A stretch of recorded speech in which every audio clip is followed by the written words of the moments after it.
स्वामी, कलयुग का दृश्य देखकर मन बहुत विचलित है। आज चारों ओर धर्म का बहुत शोर है। कोई आपके मंदिरों में लाखों का दान कर रहा है, कोई सोने के मुकुट चढ़ा रहा है, तो कोई नंगे पैर मीलों की यात्रा कर रहा है। क्या कलयुग का मनुष्य सच में इतना धार्मिक और पवित्र हो गया है?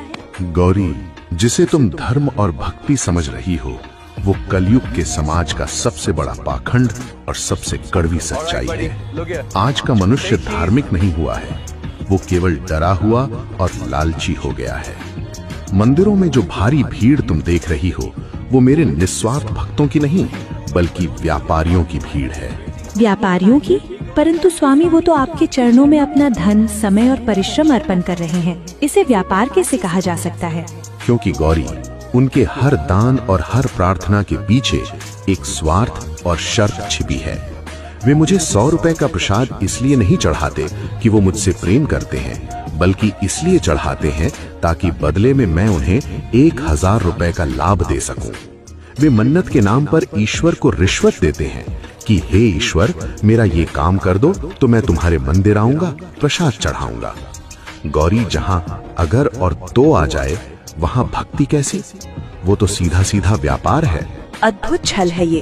तो क्या समाज के इस आडंबर में कोई भी सच्ची भक्ति नहीं कर रहा? जो लोग धर्म के नाम पर गरीबों को भोजन कराते हैं, क्या वो भी पाखंड है? मनुष्य की नीयत देखो गौरी। कलयुग का मनुष्य किसी भूखे को 10 रुपए की रोटी खिलाता है तो अपने महंगे यंत्र से उसकी 100 तस्वीरें खींचकर पूरे समाज को दिखाता है।